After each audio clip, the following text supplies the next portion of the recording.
Within the stillness of the silent tombs, an ancient force maintains the eternal vigil. Anubis, the Shadowy Guardian, stands by the Protector's oath, not merely watching, but serving as the absolute barrier against evil, ensuring the dead rest in their sanctuary of peace through an eternal duty. Imagine stepping across a threshold, maybe 100 years ago, deep inside Tutankhamun's tomb. The air is totally still, the chamber silent, and there, lit up by an archaeologist's lamp, sits this sleek, really formidable black figure. A jackal carved from wood, yeah, with these obsidian eyes and silver claws, and it's perched right on top of this massive golden shrine. Find number 261, the Anubis Shrine.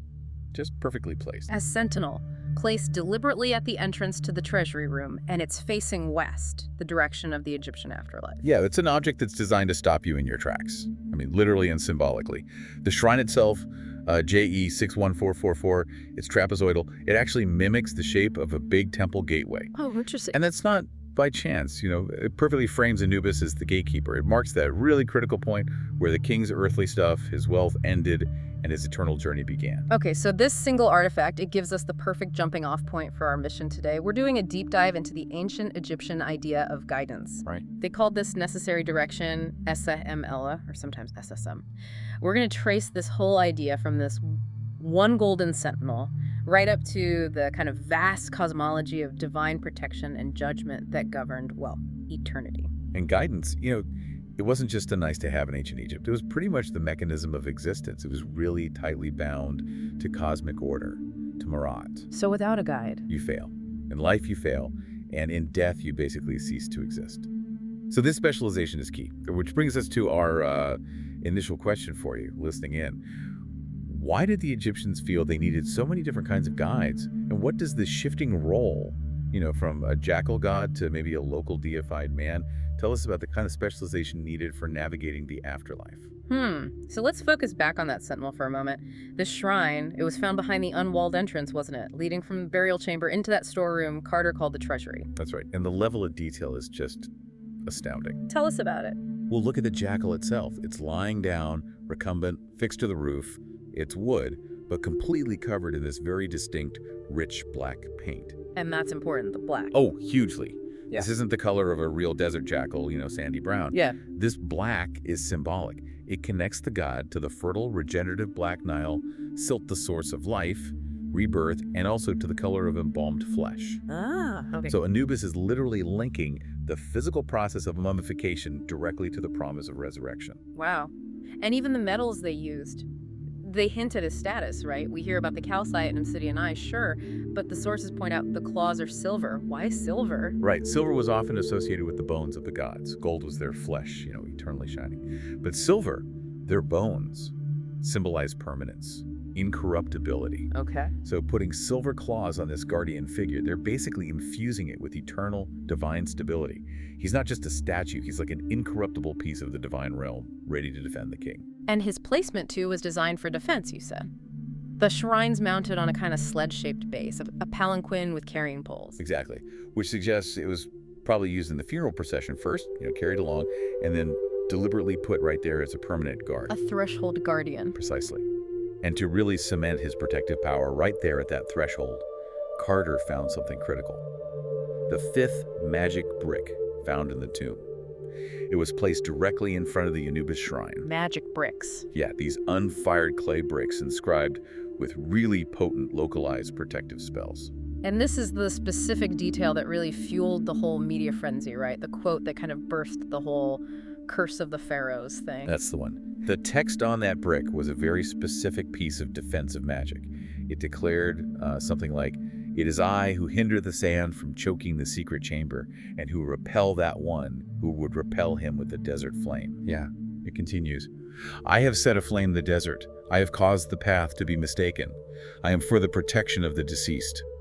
It's a serious mission statement for Anubis right there.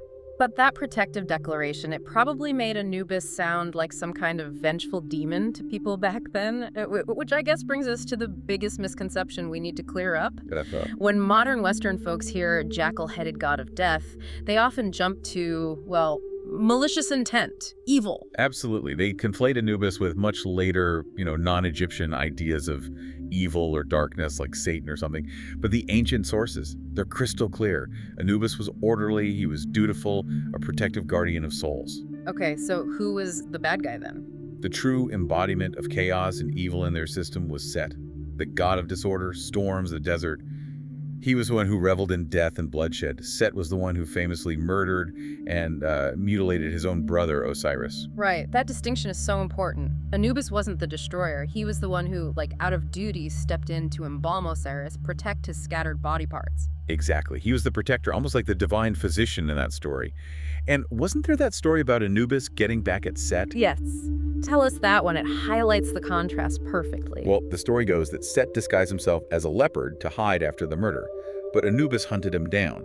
Anubis then branded Set with a hot poker, which is the myth explaining how the leopard got its spots. No way. Yeah, and then Anubis skinned Set and apparently wore the leopard pelt as a symbol, like a warning, showing his mastery over chaos. That's the mindset of a guardian god, not a demon. That's fascinating.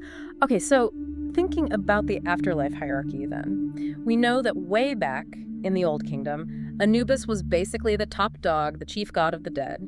But then he gets kind of eclipsed by Osiris by the Middle Kingdom. Osiris rises up to rule the underworld. So why does Anubis, who's now technically subordinate, still keep that absolutely central role in the most crucial moment, the weighing of the heart? Why isn't Osiris running his own courtroom? That's a really sharp question, and highlights that the roles are highly specialized. Osiris represents the result, the resurrected state. He's the divine king who made the journey himself and now rules the land of the justified dead, the field of reeds. Okay. Anubis retains the function of the process. He has essentially 3 highly technical, very specific jobs. Okay, walk us through those 3 roles. Right. First, he's the god of mummification and embalming. His main epithet, Jemmy Wood, actually translates as he who is in the place of embalming. So he supervises that physical transformation. Got it, embalmer-in-chief. Pretty much. Second, he's the guardian of the cemeteries, the necropolis, the watcher over the dead cities. Makes sense, the sentinel role again? Yeah. But his most famous and probably most critical third role is the psychopomp. Psychopomp. Yeah, it's a Greek term, basically means soul guide. He's the guide who leads the soul into the underworld, specifically taking them to the Hall of Judgment. Ah, so he gets you to the door, makes sure you get a fair hearing. Exactly that. Anubis physically oversees the weighing of the heart against the feather of Ma'at. He checks the scales, makes sure the ceremony is done right, ensures the judgment is fair. Osiris is the king you meet after you pass the test. I see. Anubis is the master of secrets, the one who holds the keys, ensuring you can actually reach Osiris. And this dual role, guardian and guide of secrets, is reflected in one of his key titles, J&P, or Yusha, Anubis over the mysteries. Over the mysteries. I like that. Okay, so this leads us perfectly into the bigger picture. Guidance as this core principle for everything. This idea of religious guidance, SSMIA, it wasn't just theology, was it? It was how they structured their whole society around stability, around Ma'at. Absolutely. It was their way of staying on the right path, the straight and narrow. Guidance wasn't just finding your way. It was about constantly sticking to the cosmic order, the Ma'at road, in life and in death. And the sources really back this up. Oh yeah, they show how deep this belief ran.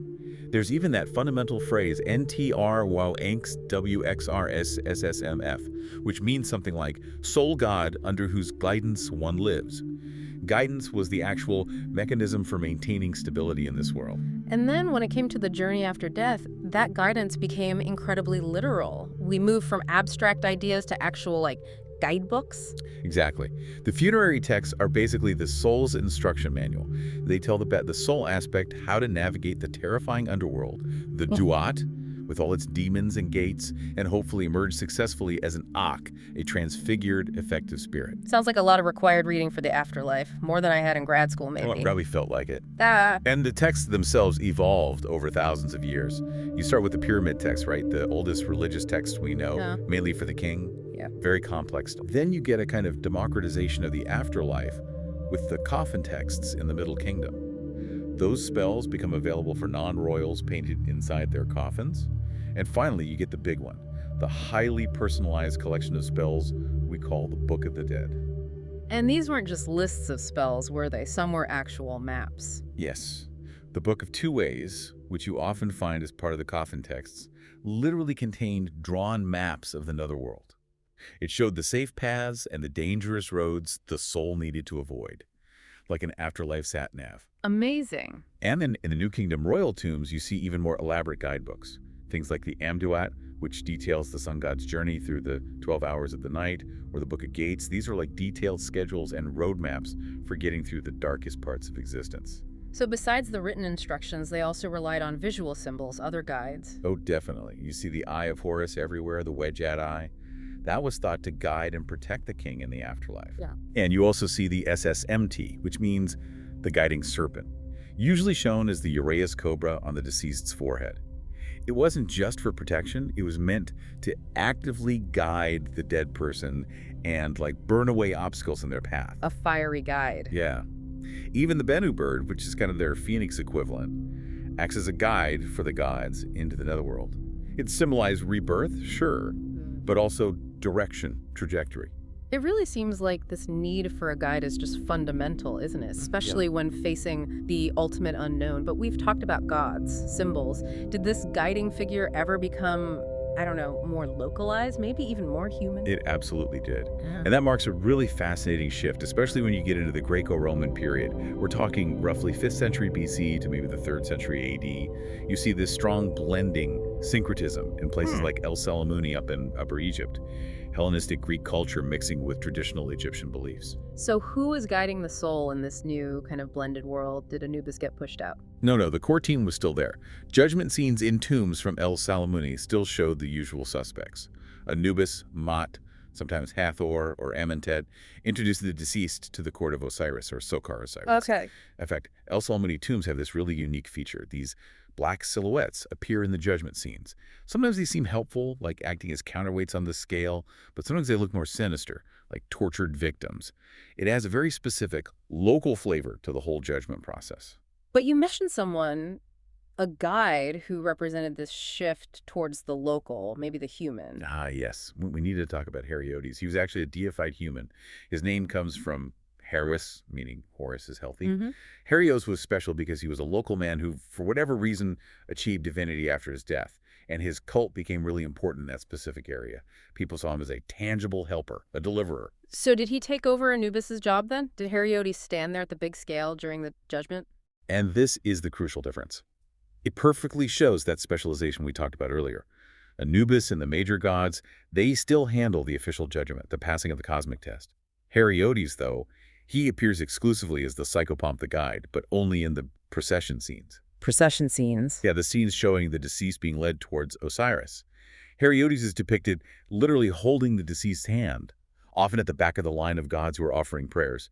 He's not the judge. He's like the trusted local facilitator, the guy who knows the ropes, who escorts you into the divine presence and helps announce your arrival and your virtues. Wow. So the guide literally evolves from this majestic, terrifying, wild jackal, the sentinel of the whole necropolis, down to an ancient, trusted local man who became a god, specializing in that final sort of human-level introduction. Exactly. It reinforces that idea that guidance, SSMEOE, was just vital for stability, for Ma, and for eternal success throughout their entire history. Anubis's core job as the threshold guardian, that stayed put. It did. But as belief systems met local needs, maybe political changes, these localized figures like Heriodes popped up. They handled that specific, maybe more psychological hurdle of actually approaching the great god.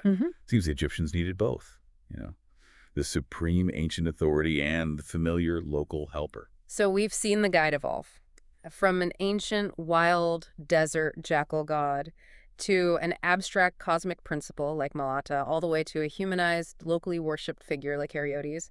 What does this long history, this constant seeking of a guide ultimately tell us about, well, the human impulse when facing eternity? I think it tells us that the fear of just wandering aimlessly, being lost, is incredibly profound. For what, 4,000 years? The ancient Egyptians showed this unwavering conviction that even in the deepest, darkest parts of the afterlife, that ultimate journey we all face, they never really walked alone. They always sought out a familiar, a trusted, and importantly, a specialized figure to lead them.